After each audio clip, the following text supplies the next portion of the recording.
Darkcast Network. The light shines brightest on our indie podcasts.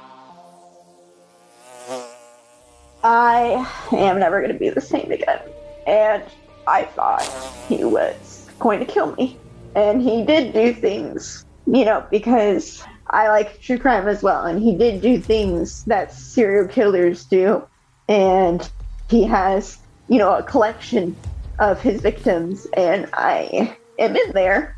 It's disturbing to think about. They say that if you mess with the bull... But I did feel uncomfortable. Yes, something about his presence just did not sit right, and I just couldn't pinpoint, what exactly was wrong with him yet. You get the horns.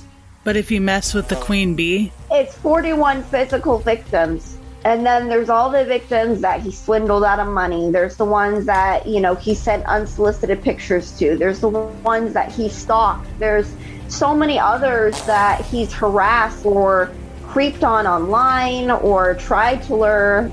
And just so many of us. You get the Hive. Join me, Courtney. And me, Amanda, for a special 3-part series coming in May. It's hard to prepare myself for, who could ever imagine being in this position? Anyone who's ever been in my shoes before, I just want to hug them because it is so hard. The stories, they get worse and worse, And we had one the other day where it was super disturbing. A lot of these stories are. And I wouldn't be surprised if he killed someone. We will be interviewing victims of a serial rapist and bringing awareness to this, as well as joined by other podcasts for reenactments. We will be diving into narcissism, giving you tips on what to watch for, and first-hand accounts. Because I d***ed her down so good, now she's obsessed, dude. She doesn't want anybody else to have me. She doesn't want anybody else. It's her life goal to never let anybody or anybody ever again. That's her goal. Because she's obsessed. This series will not be for the faint of heart. A Nefarious Nightmare presents Minding the Beehive, Surviving a Serial Rapist. This shit should not be okay in 2022. Pedophilia, rape, all the uncomfortable things that nobody wants to talk about. There are people walking free, getting away with every day, because of the way our system is, and something needs to change. It's not okay. Part 1 of this series available May 10th, 2022, wherever you get your podcasts. Remember, always mind the bees.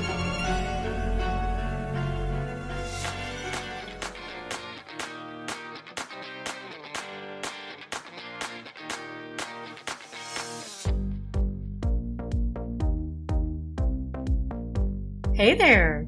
This is my disclaimer. Beyond the Rainbow is a true crime podcast, and it's not suitable for children. It's a true crime show. I talk about murder. This show also might not be suitable for some adults either. Swearing is my second language. I excel at it. Don't say I didn't warn ya.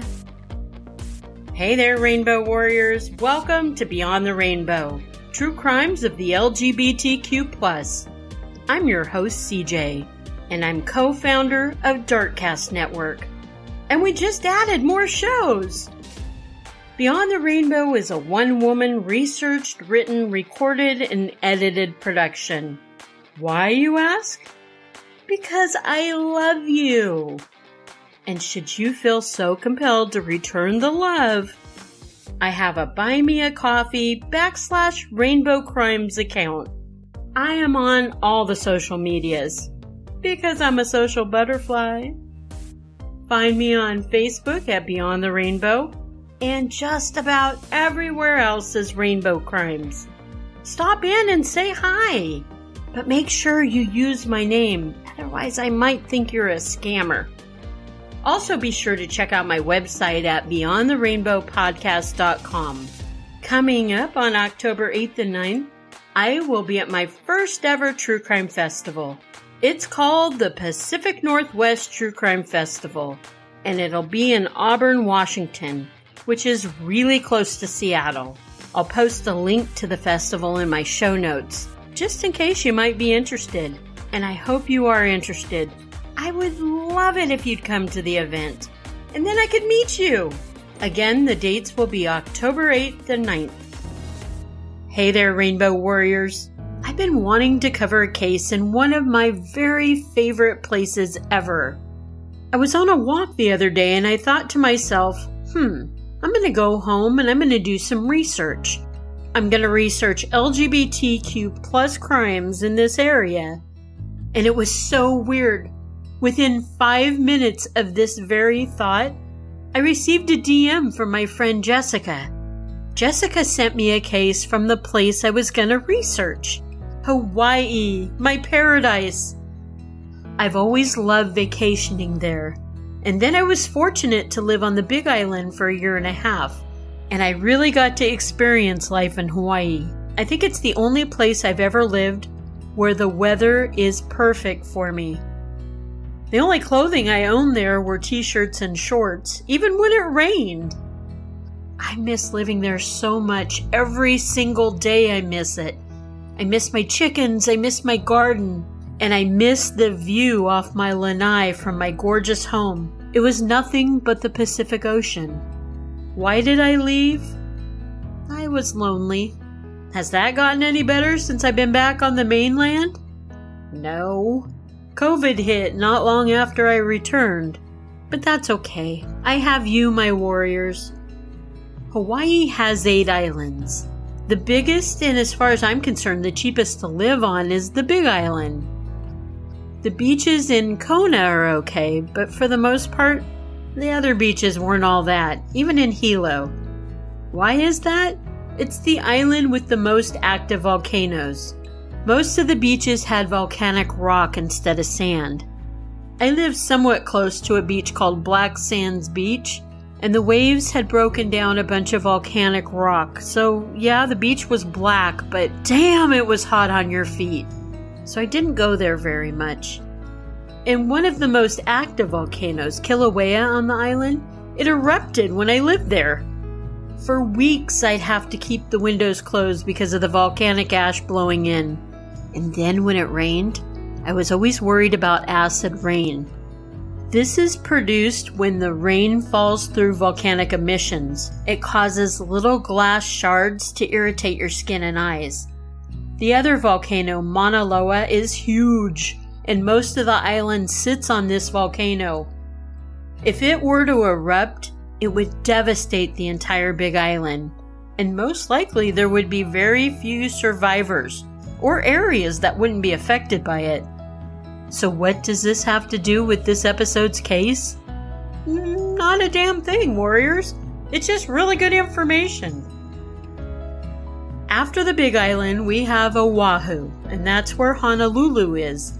Honolulu is the capital of Hawaii. Oahu is also the most touristy of the islands. If you've never been to Hawaii, I recommend going to Oahu first. Otherwise, if you go to a more beautiful island first, you're going to be very disappointed if you go to Oahu afterwards. Not to say that Oahu isn't beautiful, because it definitely has its beautiful spots. Because Oahu is so touristy, it's often the cheapest one to visit. The beaches are super crowded in Honolulu, but hit the north shore of Oahu for the best beaches. We have Maui, and this is a happy medium island. It has a good amount of touristy options while still offering the beauty of the islands. The beaches on Maui are awesome. My favorite little town in Maui is called Lahaina. It's a quaint little artsy town, and it's fun to walk around and check out all the galleries. And then my very favorite island is Kauai. It's gorgeous and lush. I think it's because there's so much rain on this island that it keeps everything very green and very pretty. Lots of flowers everywhere. I also love that there's tons of chickens on this island. Motorists have to keep an eye out and be ready to stop quickly if a mama hen and her chicks are crossing the road. The other smaller islands I've not been to, and those are Molokai, Lanai, Niha, and Kahului. I believe the last two are the only islands not inhabited by humans. But those are the 8 islands of Hawaii. Our story this episode takes place on Oahu, and the case is very recent. It just happened March of 2022. The only problem with covering such new cases is that we're not going to have a complete resolution to the case. There's been no trial, and I don't know when the trial will even be. But just keep that in mind, and we'll probably have to revisit when there is a resolution to the case. I'm going to ask you to imagine you're gay. For some of you, that's not a huge stretch of your imagination, is it? But you're gay, and so are your 2 friends.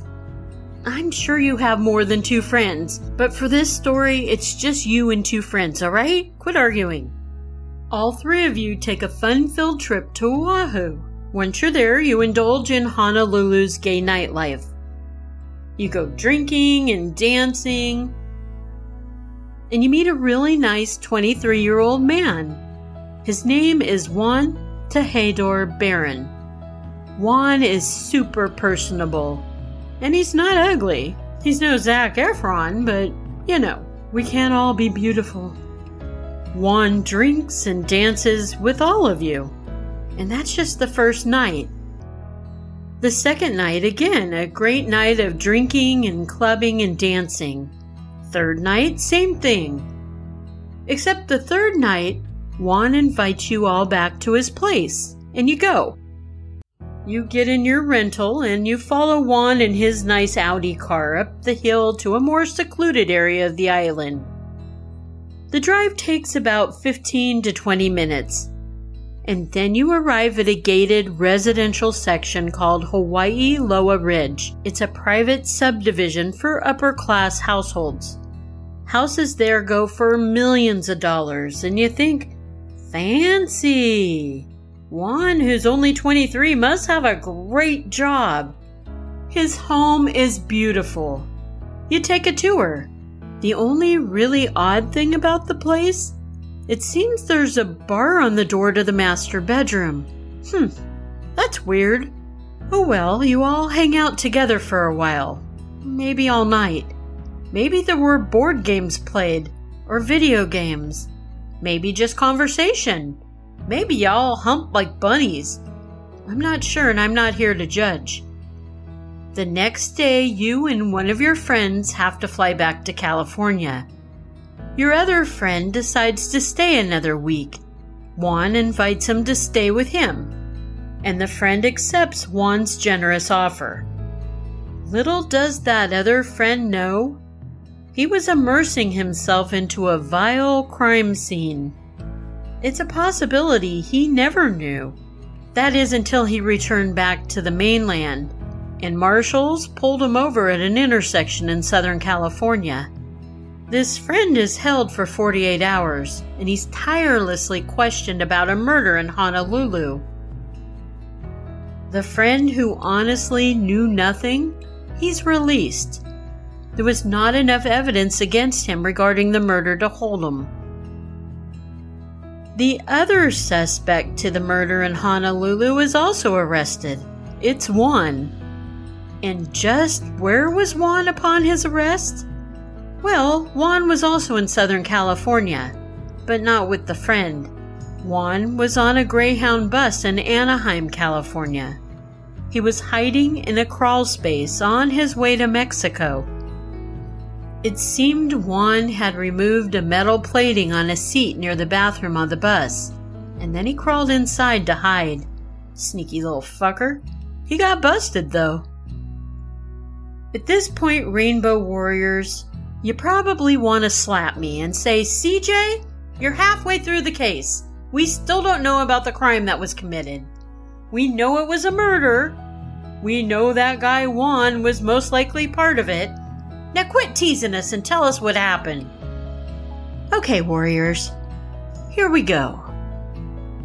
While on the island of Oahu, Juan hooked up with a 73-year-old gay man named Gary Ruby. The 50-year age difference didn't seem to truly bother either man. although Gary did mention it in an email to his brother. He wrote to his brother that he was in a relationship with a much younger man. I'm not thoroughly certain if that was a little guilt he felt or bragging rights. This would have been in February 2022. 3 weeks later, on March 7th, Gary's brother was in touch with the Oahu police, and he asked them to make a wellness check on his brother. His brother, who owned a home in the Hawaii Loa Ridge subdivision. And he told the police of the young man his brother was in an apparent relationship with. Police went to make a visit to Gary's home. As they pulled up, they saw a man exiting the house. The man was the friend, the one that decided to stay on Oahu an extra week. Police asked the friend if he knew of a Gary Ruby. The friend said he did not, but his friend inside might have. Police were led into the house by the friend, and they all found Juan. Juan told the police he purchased the home from Gary 5 years ago. Police said according to the information they had, the home had been purchased by Gary only 2 years ago. Juan said, "Oh yeah, he meant 2 years ago." Police asked Juan and the friend to go to the subdivision management office and get a copy of the deed of ownership. Juan and the friend got into Juan's Audi. Come on, CJ, you know that's not Juan's Audi. You guys are just two smart warriors. Alright, then they got into Gary's Audi, which had the change of registration into Juan's name, and they drove to the subdivision's management office. Once they were there, the management office had discovered a fax that they received a few minutes earlier. It was a copy of the deed to Gary's house, and they had also received an email from Gary's email account. It stated Gary wished to have the deed to his home transferred to Juan Barron. The management office thought all of this was very odd. The papers faxed over were not notarized, and there were no signatures of Gary's authorizing any of this. By now the police wanted to go see what the holdup at the management office was. After the management office explained to the officers and Juan that they could not make the transfer request, police knew Juan was lying. However, at that point, it was still just a missing persons case. There wasn't enough evidence that pointed to a crime. So the police had their hands tied and they were forced to let Juan and the friend go. In fact, Juan asked if they could get a ride to the Waikiki hotel from the police, and the police said, sure.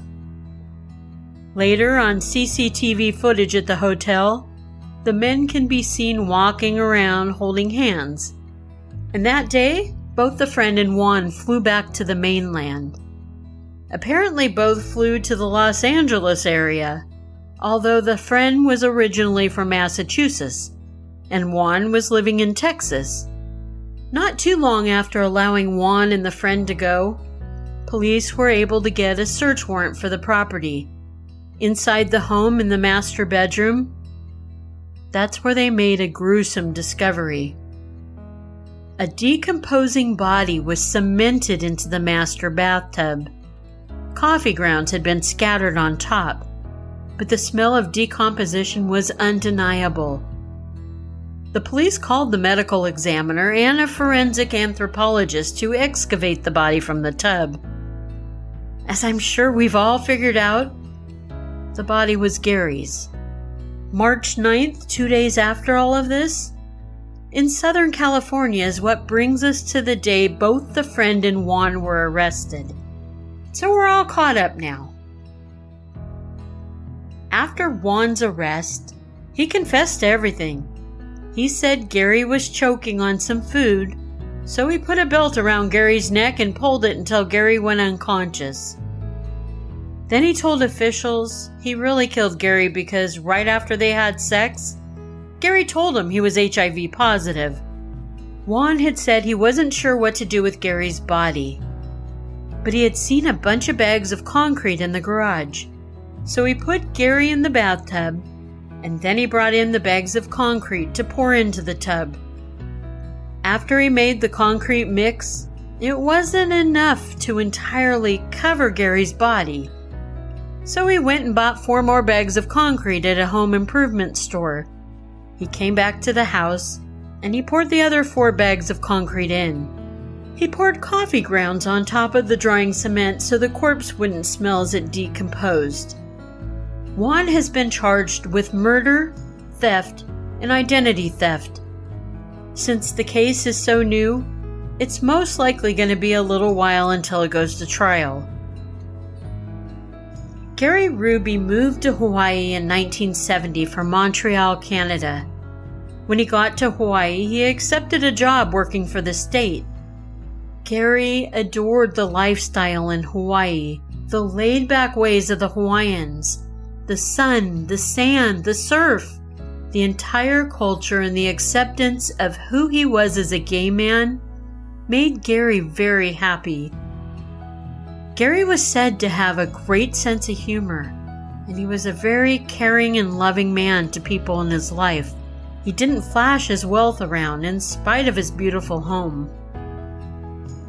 It's very obvious Gary will be missed by those who knew and loved him. And because Gary loved Hawaii so much, his family decided to hold his funeral there. Gary was laid to rest in a Honolulu cemetery, because regardless of where he came from, Hawaii was his home. Rest in power, Gary. I'm Edward October, creator-host of Octoberpod, and we're both listening to Beyond the Rainbow, Crimes of the LGBT on the Darkcast Network. This episode's True Crime Quickie actually had a movie inspired from it. The movie is called Bernie, and it stars Jack Black, Shirley MacLaine, and it even has some Matthew McConaughey sprinkled in. Bernie Tiede, he was 3 years old when his parents were in a tragic car accident. His mother was a passenger and his dad was driving. His mother would end up succumbing to the injuries she received, and it left Bernie to be raised by just his dad. Bernie's dad always blamed himself for the accident that took his wife's life. After her death, Bernie's dad took to drinking heavily. He remarried, though, giving Bernie a stepmom. By the time Bernie was 15, his dad died too. The passing of both his parents put a darkness in Bernie that never went away. Bernie also claims that he was sexually molested by his Uncle Elmer at the age of 12. But Uncle Elmer, he's always denied the allegations. Bernie's early level experience with death, he knew that people needed comforting after they lost someone dear to them. As he grew up, he decided he wanted to work as a funeral director. He could be on the front lines of people's grief, and then he could be there to console them. Bernie was a kind man. He was understanding of people's emotions. He tried to see the best in people always. Carthage, Texas is where Bernie had ended up when he was 27 years old. Carthage had that small town feel because it was a pretty small town. It was one of those most everyone knew everyone kind of place. As the town's funeral director, Bernie could do it all. He did hair, makeup, embalming. He could sing and he could preach as well as any pastor. Did I mention Bernie's gay? Not that it really has much to do with the story. It's just good to know. And quite honestly, it didn't seem like any of the townsfolk really cared about Bernie's sexuality. And Bernie was also a very talented cook. Almost all of the town's little old ladies adored Bernie, especially the ones that may have just lost their husbands. Bernie was their rock. He'd make them food and take it to them. He knew that these widows needed someone to care for when their spouse passed. Bernie always seemed to know what to say to bring some sunshine into someone's life. Bernie just made people happy. In 1990, a banker and an oil man. I just made it sound like two different people. The banker was also an oil man, and his name was Rod Nugent. Well, in March of 1990, Rod passed away. His wife, Marjorie, or Marge for short, she came into the funeral home that Bernie worked at. She wanted to get her husband's funeral planned. Marge was known around town as a wealthy, crotchety old bird, but Bernie tamed Marge somewhat. From doing her husband's makeup to driving Marge to the gravesite and giving Rod's eulogy, Bernie took care of 75-year-old Marge, and he did it Bernie style. He even continued to check on her days after the funeral, and he would take her his gourmet cooking. It wasn't uncharacteristic for what Bernie did for all of his clients. Not too long after her husband's death, Bernie became an occasional dinner date for Marge, a part-time companion, if you will. 3 years after her husband's death, Marge made a proposal to Bernie. She told him to quit his job and come be her personal assistant. She'd pay him a lot more than he made at the funeral home. After all, Marge was worth between $5 and $6 million. Bernie felt sorry for Marge. He knew the reputation she had for being a mean old biddy, but he took her up on her offer. Because as kind as Bernie may have been, I believe Bernie saw opportunity. Marge's family members thought Bernie was just a gold digger and only after Marge for her money. And that could be, but Bernie was the one there for her at her lowest times. Every day, Bernie would go to Marge's. He'd make her coffee, pluck her chin hairs, set her clothes out for her, run errands for her, and have lunch with her. On some days, he'd even trim her toenails for her. The two of them made a very odd couple. But they were having a blast in each other's company. They went for spa treatments, trips around the world, trips he wouldn't have been able to afford on his own. They went on cruises, and they went to New York often to take in Broadway plays. Because Bernie? Well, he was in love with live theater. Marge and Bernie were having the time of their lives. Marge even allowed Bernie to take on some of her financial responsibilities. She gave him open access to her bank account, and she gave him power of attorney over her estate. Bernie also talked Marge into taking her son off of her will, and to replace the son's name with his name, Bernie Tiede. As the years together ticked by, the new-founded relationship of wonderfulness began to deteriorate. Marge, possibly losing some of her mental capacity, would get crabbier and crabbier. This also made her much more demanding of Bernie's time. Bernie was the kind of guy who would do his job and do it well, but he also liked having time to himself. Some of that time was to use Marge's money to buy gifts for friends around town. There are accounts that Bernie had purchased some of his friends very elaborate and expensive gifts using Marge's money. Up to 10 cars and airplanes, it's been documented. Bernie seemed to delight in having free reign over Marge's money, but it was being depleted quickly. Still, he continued to do what he did without Marge's knowledge. In turn, Marge began to figuratively smother Bernie, and she would berate him if he didn't do something to her liking. He was made to wait on her hand and foot while she barked orders at him. Bernie hit his peak of patience on November 19th, 1996. Marge had pulled him outside to deal with a pesky armadillo in the yard. She thrust a .22-gauge shotgun into his hands, and she told him basically to grow a pair and take care of the damn armadillo. It was tearing up her yard. Bernie was scared of the animal, and the more Marge pushed him to shoot it, the angrier Bernie got. This was it. Bernie's proverbial snapping point. He was done being bullied and pushed around by this old woman. This old woman who paid him a handsome salary. This old woman who took him on trips globally. This old woman who denounced her own child to put Bernie's name on her will. This old woman who gave him access to all of her life. Disgusted that Bernie was sackless, a now 81-year-old Marge turned to go back into her house. As she walked away, muttering negatives about him, Bernie raised the shotgun. He lined Marge up in the sights, and he shot her in her back. The first shot dropped her. She couldn't move. He moved in closer, and he shot her again in the back. And when she was face down on the ground, he got even closer, and he shot her 2 more times. A frightened and somewhat relieved Bernie then dragged Marge's body into the garage.